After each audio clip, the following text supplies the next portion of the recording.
Hola Sebastián, Hola Luis. ¿cómo te va? estás? ¿Qué tal? ¿Bien? ¿Cómo estás? Bien. Más o menos. Tirando. Eh, No es bi- fácil esto. Bueno, a ver, para romper el hielo, no voy a decir nada inteligente, sin de alguna manera pegarte un golpe bajo, ¿eh? Pero para que vaya entendiendo la gente el motivo de la charla. Digamos, así como nos enseñan en la historia, ¿no? Te dicen antes de Cristo, después de Cristo. En el caso particular, tu vida es un antes y un después del 16 de diciembre en el Bahiense del Norte. Totalmente. No solo es un antes y un después, sino que, como lo dije en alguna oportunidad en radio, yo tenía una vida normal antes de lo que la gente puede considerar normal, con las preocupaciones diarias. Una familia constituida, tu esposa, Sí, tus tres hijos, mis 3 hijos, y bueno, y de a pronto te laburar. quedaste sin tu esposa. Y cuando esto ocurre, te encontrás habitando un lugar espantoso, espantoso porque nunca pensaste estar acá, porque te trasplantan de un día para otro a una realidad que no elegiste, que no querés y que es absolutamente injusta y muy dolorosa, tener que ocuparte de absolutamente todo y que te falte la contención personal, familiar y emocional de tu esposa, de tu novia de toda la vida, de la madre de tus hijos. Y además todo eso conlleva a graves perjuicios que se te van produciendo, que son a nivel persona, emocionales y también, Luis, lamentablemente materiales, porque yo estoy trabajando como puedo. Sos abogado, Yo soy abogado, dejé de tener el ingreso de mi esposa que contribuía, era docente. era docente y estoy en una situación realmente muy compleja en todo sentido. Lo peor es lo emocional, lo otro uno lo capea, se ajusta y anda. Un día me dijiste, la primera vez que hablamos y que después más o menos coordinamos los términos de la nota para la radio, que obviamente va a transitar por los mismos caminos de esta charla, me dijiste algo que me quedó pensando. Hasta hace 20 días, un mes, me dijiste, cuando tomamos un café hace 15 días, mi cabeza no funcionaba como abogado. Totalmente, Ahora es otra cosa. totalmente. No digo, has comprendido que esta es la realidad, que esto es lo que te toca, hay que seguir para adelante. Me ha tocado malamente entender todos los días cuando amanezco y cuando todavía tiendo a veces a no creerlo, me observo la mano y veo que llevo los 2 anillos del matrimonio y bueno, que esto es irreversible, ella no está más y en función de eso, un poco más objetivo, lamentablemente, entiendo que tengo que tratar por su memoria y porque tengo un deber moral de hacer justicia con esto. Deber moral de hacer justicia, ahí estás Totalmente. hablando como abogado, Sí. o como, Estoy hablando como esposo, estoy hablando como como padre padre viudo, estoy y como hablando ciudadano. como yerno de mis suegros que viven, que tienen 89 y 87 años y están sufriendo como nunca en la vida, gente que no merecía esto y que tienen que ir a ver a su hija al panteón de un cementerio. Habiendo pasado casi 6 meses que se van a cumplir dentro de muy poquitos días, Claro. esto debería haber tomado, a mi criterio, y acá trato de ser objetivo, una velocidad un poquito más intensa y debería a esta altura ya por lo menos haber habido alguna imputación por la gravedad del hecho. Acá creo, En términos jurídicos, la imputación, ¿cuál sería? ¿Homicidio culposo? eso es una cuestión muy técnica, Sí. si esto no fuera homicidio culposo yo creo que le cabe mejor la figura del estrago. El estrago es esa figura que en general la doctrina dice que crea un peligro común, primero en abstracto, pero que ese peligro se concretiza y ahí viene la comisión del delito y ahí viene el tipo penal, cuando con esa magnitud de peligro se produce un daño sobre las personas, en este caso las lesiones o la muerte. Eso Sin hablar de eso cuestiones sería muy la técnicas, definición de estrago desde el punto de vista legal. Sí, la etimología de la palabra estrago, que viene del latín strage, uno advierte que significa ruina, matanza o masacre. Con lo cual, si había alguna duda de lo que pasó ahí, yo creo que ya no la tengo, creo que el tipo es ese. Es verdad que esto es una cuestión muy técnica, no quiero anticiparme, pero lo que es inadmisible es que a esta altura no tenga carátula. Tenga carátula y esté todavía ¿Cómo como... no tiene carátula? No. Toda instrucción penal preparatoria tiene Sí, que decir algo. al día de la fecha dice averiguación causal de muerte, lo que para mí todavía es peor, porque ese tipo de carátula genérica ¿Lo que no hablamos? que no es un tipo penal en específico, sino que es una forma de denominar la causa hasta ver qué ocurre, se puede dar frente a una persona que aparece fallecida en la vía pública y hasta tanto no se haga una autopsia no se sabe qué está ocurriendo ahí o qué pasó.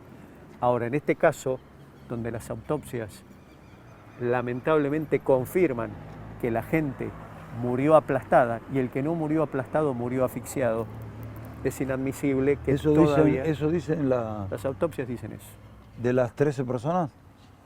de casi todos, de casi todos. Y muchos de los que no han fallecido tienen secuelas de este tipo a raíz de lo mismo que les ocurrió a los fallecidos, nada más que tuvieron un poco más de suerte. Yo, como abogado, lo que quiero es que al menos desde el marco que tenemos, no soy un necio y sé que acá no cabe cualquier figura y cualquier cosa, haya justicia y que se establezcan las responsabilidades de las personas que tenían el deber de cuidado respecto de esa situación y de todos aquellos que pudieron de alguna forma haber evitado esto y no lo hicieron. Y ahí podría haber gente que no necesariamente tenga que ver con el club. ¿Por qué dijiste eso que dijiste recién? Me llamó la atención. Que de pronto por ahí puede haber gente que no tiene nada que ver directamente con el club. ¿A dónde querés ir con eso? A ver, Luis, acá hubo una situación general climática que había sido prevista y anticipada por el Servicio Meteorológico Nacional en un código de alerta naranja. El código de alerta naranja implica, entre otras cuestiones, según lo que el propio servicio informa en la causa, peligro para la vida y la integridad física de las personas, peligro para el ecosistema y peligro para los bienes. Y este evento que se realizó, que no debió de haberse realizado bajo estas circunstancias, el encuentro en patín. No solo lo llevó adelante la gente del club desoyendo esto, sino que también parte de las autoridades. ¿Estás apuntando a la municipalidad? Y alguien tiene que haber responsable vinculado a la cuestión de la protección de la vida de la gente. Porque volviendo al punto, las paredes estaban mal construidas, lo del club estaban mal construidas. Pero por supuesto, y esto lo dice una pericia, no lo digo yo. Pero de no haber gente ahí adentro, la pared hubiera estropeado el parquet. Pero no, pero la pared terminó estropeando la vida de un montón de gente y por eso digo que los mataron. Porque esto era evitable, Acá no sirvió ninguna alerta, no se hizo caso a ninguna alerta y al día de hoy después publican una alerta porque va a haber 10 kilómetros de viento y te dicen alerta amarilla. De ratos uno siente en esta realidad horrorosa que a mí me quedó, que en parte tiene que pasar semejante barbaridad para que después sobreactúen con otras cuestiones menores. Vamos a una pausa y seguimos. ¿Sale, Sebastián? Estamos con Sebastián Massa.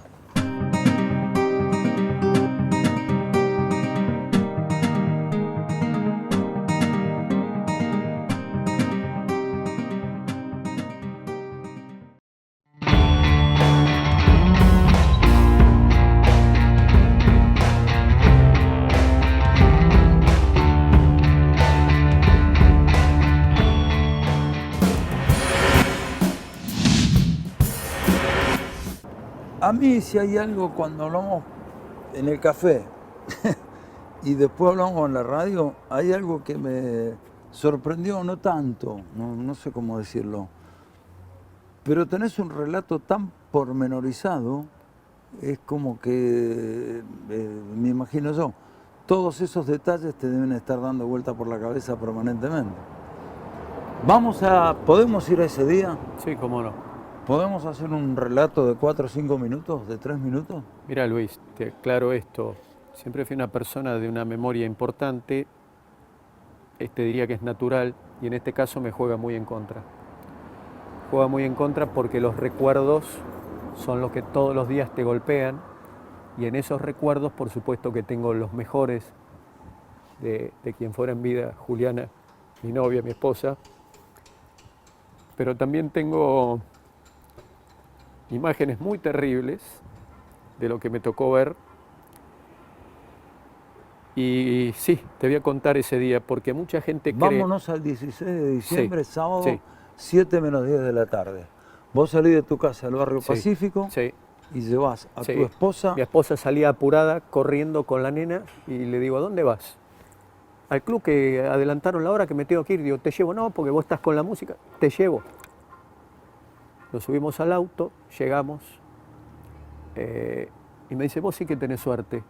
Entonces le digo, ¿por qué? Dice, porque cuando vos venís podés estacionar en la puerta y a mí me toca... Bueno, Se bajaron. se bajan. Tu mujer maquillaba a todas las chicas.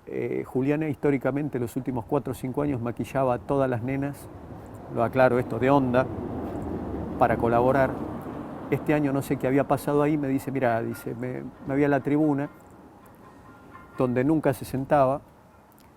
Y Lo que es la vida, ¿no? Me quedé pensando, si hubiera ido a maquillar estaba con todas las nenas. si ella hubiese estado maquillando a las nenas, se hubiese salvado. Bueno, perdón, contá. Las dejo ahí y les digo, en 20 minutos estoy. Yo tenía que ir a buscar a mi hijo a la cancha de Olimpo, que lo había dejado a las 5 de la tarde. Juega al básquet. Sí, él había ido a ver un partido de básquet. Y mi otro hijo estaba en mi casa conmigo. Vuelvo a mi casa, en esa diferencia de minutos hasta que iba a buscar al otro. El show empezaba a 8:30, los habían citado a las 7. Estoy en mi casa, se desata ese viento muy terrible. Nunca tuve miedo a la cuestión de los vientos, no soy una persona que tenga aprensión a esas cuestiones. A partir de este momento las cosas son distintas, pero en ese momento no era algo que me llamara la atención. Le mando un mensaje, me dice, está por terminar mi hijo Al básquet. del básquet. Salgo para la cancha de Olimpo y cuando voy por Quédate tranquilo que lo voy a buscar. calle Almafuerte, a 3, 4 cuadras de Olimpo, quizás 5 antes, no puedo llegar porque empieza a estar la calle obstruida con árboles caídos, cables, lo que era una incomodidad. Empiezo a ver gente que circulaba en contramano por todos lados y agua. Yo iba sentado manejando arriba del celular, entonces me saco el celular del bolsillo y se lo doy a mi hijo, digo, tenémelo porque lo voy a romper. Mi hijo, que iba de acompañante, en un momento... El del medio. Sí, 16 años.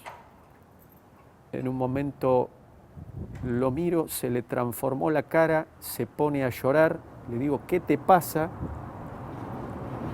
Me dice, papá, se cayó el techo de Bahiense del Norte y hay muertos. Me volví loco, Luis. Grité, yo también digo, ¿cómo? ¿Qué me estás diciendo? Cuando me dice eso, trato de calmarlo. Nunca imaginé que mi mujer iba a estar ahí, me refiero en esa circunstancia. Salgo para allá, casi en contramano, todos circulaban en contramano y creo que no hubo un solo choque. Mirá las paradojas. Como puedo, llego a la esquina, no me acuerdo el camino, llego a la esquina de Juan Molina. Juan Molina y Vieites, dejo el auto, como quien dice, tirado ahí, salimos corriendo con él. Él, por una cuestión biológica, iba mucho más ligero que yo y yo atrás tratando de que se calme, él corría y lloraba, desesperado. Cuando llegamos a la puerta de Bahiense del Norte, el escenario era de terror. De terror era porque estaba todo oscuro, había agua, cables colgando, árboles tirados, caos. Era una película, era ingresar a una película. Con él entramos gritando los nombres de mi esposa y de mi hija muy fuerte, porque el clima era de caos, de gritos, había gritos también. Y una persona me dice que las nenas estaban en un palier contiguo de un edificio, salimos corriendo para ahí, estaban todas juntas, había chicas de otro club, hasta que la encontramos, habrán pasado 10 minutos, pero la encontramos sana y salva. La dejo a la nena con el hermano y yo me adentro a Bahiense del Norte otra vez A buscar a tu esposa. a buscar. Cuando voy ingresando, salía uno de los dirigentes de Bahiense del Norte, el señor Ginóbili, a quien le pregunto qué había pasado. No sé, un tornado, me dijo. Él salía, yo entraba, veo ladrillos tirados. Y caigo en la cuenta de que se había caído el techo, según la referencia que tenía. Lo pienso bien y veo todo oscuro, no se veía absolutamente nada y digo, voy a morir aplastado por el techo. Entonces se me ocurre desandar el camino, salir a la calle, dar la vuelta por afuera, Por Estomba. por Estomba, e ingresar por Estomba frente a la cortada de calle Bravar, que da justo y desemboca en el lugar donde patinaban las chicas. Cuando entro ahí, lo que vi fue muy bravo. En ese momento no podía creer lo que veía, pero la paradoja es que yo estaba sereno. Después me explicaron que hay un mecanismo psicológico que explica eso, que yo desconocía. Cuando ingreso veo dos personas, uno creo que era un bombero por cómo estaba vestido. En el piso estaban con un reflector, había mucho polvo en suspensión y cuando miro hacia arriba veo que la mitad de la pared no estaba más. Cuando miro hacia mi derecha, a unos 2 o 3 metros, quizá un metro más, veo dos cuerpos tirados, lo que me impactó. No me paralizó, pero me impactó. Traté de observar quiénes eran, no los reconocí. Y cuando miro hacia mi izquierda, veo una cosa que sí fue impactante por lo particular.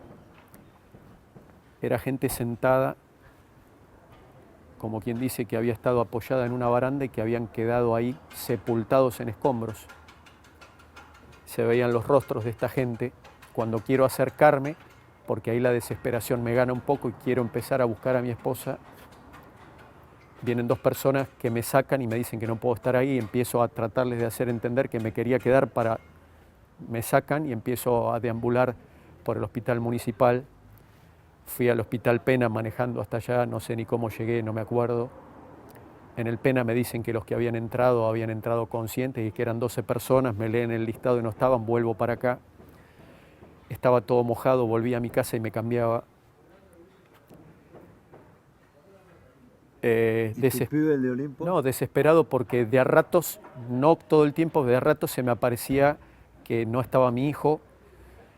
Me encontré en mi casa con mis hijos, a donde pude entrar un rato antes de esto que cuento, pateando una puerta interna porque había quedado trabada, sin luz, sin batería en mi teléfono. Y mi hijo en Olimpo, con quien no me podía comunicar, recibo un mensaje de WhatsApp que me entra alrededor de la 1 de la mañana de un dirigente de Olimpo, un amigo, César Ruesga, que me dice que mi hijo estaba bien y estaba con él, lo que para mí fue un alivio. No sabía cuándo lo iba a poder ir a buscar. Mientras tanto seguías buscando Mientras a tanto Juliana. seguía buscando a Juliana, pero yo iba y venía de mi casa para pensar. Yo creía que, y la verdad es que no podía pensar, pero en la calle era todo peor porque en la calle no había luz. Tuve miedo de circular por las veredas, por los cables con electricidad, es decir, era un escenario dantesco.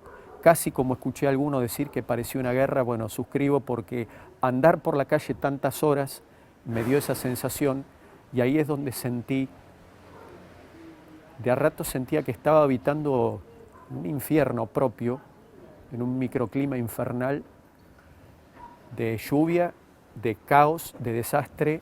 ¿Y cuándo finalmente te enteraste del desenlace? Vuelvo a la 1 de la mañana a Bahiense del Norte queriendo ingresar, no me dejan. Me atiende una mujer joven, policía, me dice que no puedo entrar, le explico la situación. Después de insistir, logro que me diga, que le dé la descripción de cómo estaba ella vestida en ese momento. Esta persona entra, se queda ahí otro agente policial y esto no lo había contado en radio, pero lo voy a contar. Viene una chica muy joven buscando a su sobrinito y a su hermano. Cuando da el apellido, esta persona agarra un listado y les dice: están fallecidos. Esta chica se quedó dura, pobre. Yo empecé en ese momento a tomar conciencia del desastre en el que estaba envuelto, en el que nos habían envuelto. Cuando viene de adentro esta persona, me dice casi con seguridad: es el cuerpo que falta identificar. Casi con seguridad. A lo cual me volví loco y le dije: te pido por favor déjame entrar. Me dice que no, le imploro que me deje entrar. Esta otra persona me dice: andate a tu casa con tus hijos a llorar. Le digo alguna cosa media brava porque, Sí. digo, ¿vos qué te pensás? Digo, que yo voy a ir a decirle que me parece que la madre murió. Una cosa terrible, espantosa. Me tuve que ir porque no quise forzar la situación, mis hijos estaban solos. Vuelvo a los hospitales.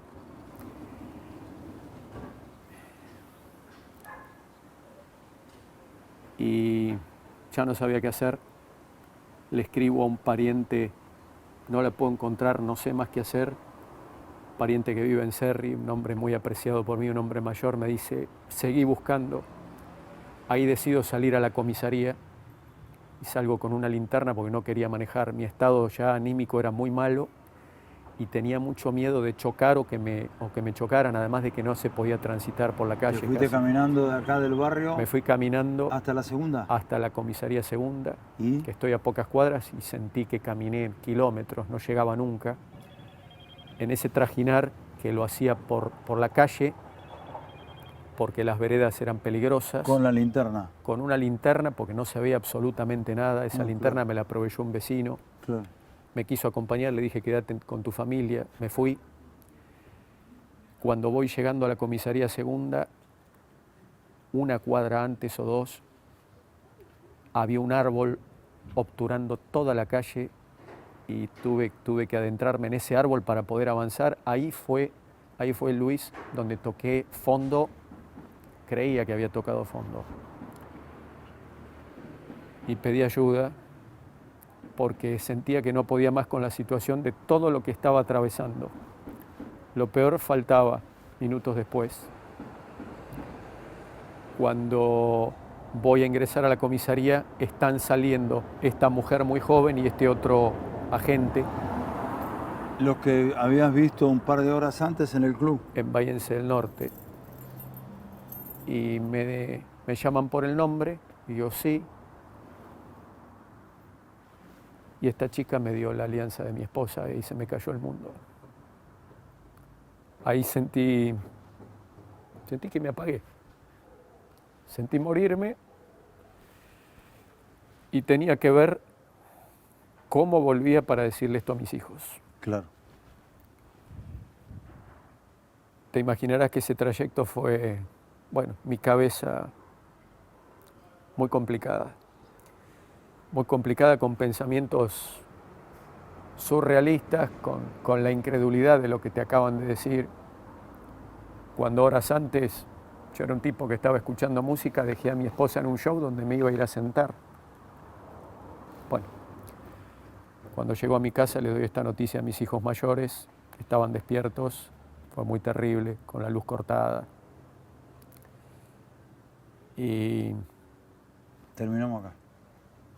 Terminamos.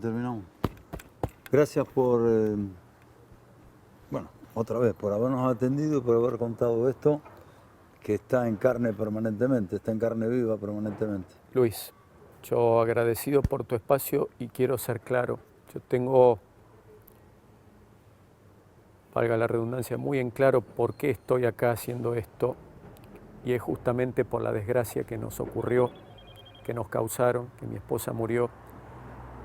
Y hago esto por su memoria y porque quiero que las víctimas que han pasado situaciones parecidas, semejantes o algunas peores, hay casos donde han muerto el matrimonio completo, hay casos donde han muerto un miembro de una pareja y otro ha quedado mutilado, se animen, pidan ayuda legal, profesional, pidan ayuda psicológica y se animen a hablar, porque esto no debería quedar así. Esto fue muy grave, la cantidad de víctimas es enorme, entre las cuales falleció un pequeño de 5 años en brazos de su padre.